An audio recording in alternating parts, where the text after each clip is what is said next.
Well, with a smile on my face, you can see exactly why I'm here. Well, India won the test match and wrapped it up in just 2 days and had a 10-wicket win. That's right. I mean, that's a statement out there happening in Motera. But having said that, I'm actually not here to celebrate India's win. I'm actually here to celebrate the 400th test wickets for Ravichandran Ashwin and the kind of journey this man has had.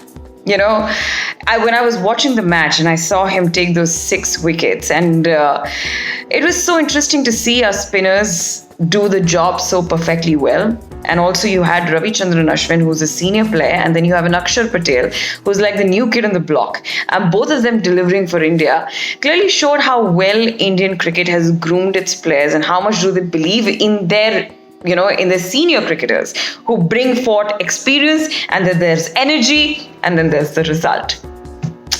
So, Indian off-spinner Ravichandran Ashwin becomes the fastest Indian bowler to 400 test wickets, and he was playing just his 77th test. And he was on 397 wickets at the end of England's first innings of the ongoing third test and dismissed England batsman Ben Stokes, Ollie Pope and Jofra Archer in the second innings to get to the milestone.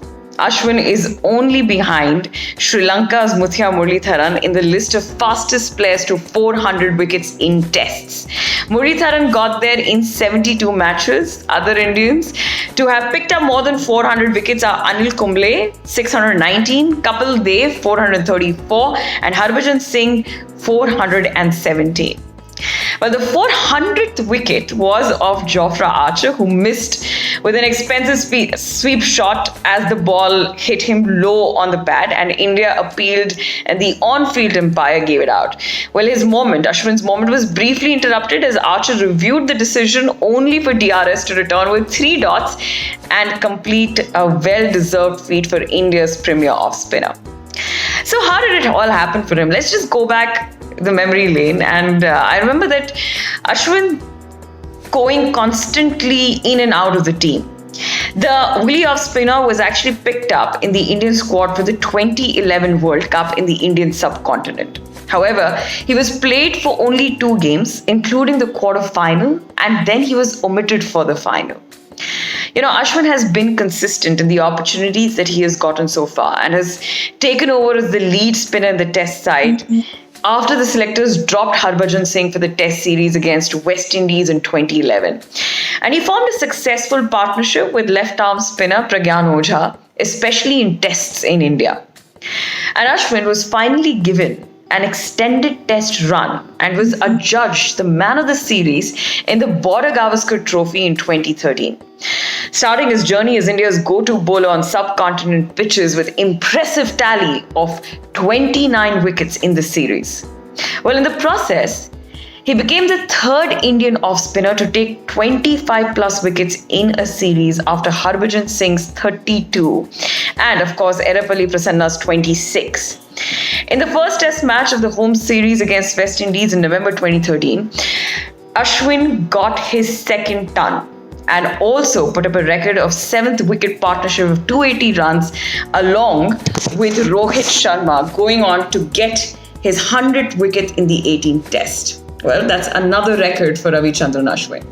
Well, all I can say that I was speaking to, a very senior journalist just before I'm recording this particular show, Porya Majumdar. And he was calling Ravichandran Ashwin a professor. Yes, that's right. Because he's so clinical with every delivery and everything that he does that he is very apt to be called professor. And he shared a particular experience with me, and he said that, he was doing this interview with him and he came on the set. And while he was on the set, he started adjusting everything to his liking. Well, Ravichandran Ashwin is that meticulous about everything that he does. And clearly that's the reason why the results. Well, with that, India sum up this one and we move on to the next test. And also, England is out of the reckoning of the World Test Championship. But they would want to play spoil sport in the next test as Australia still stands a chance to get in if India lose the next test. So it's going to be really interesting. Wear on your seat belts because this is going to be a rough ride ahead, and I will see you very soon. I hope you enjoyed this particular segment dedicated to Ravichandran Ashwin.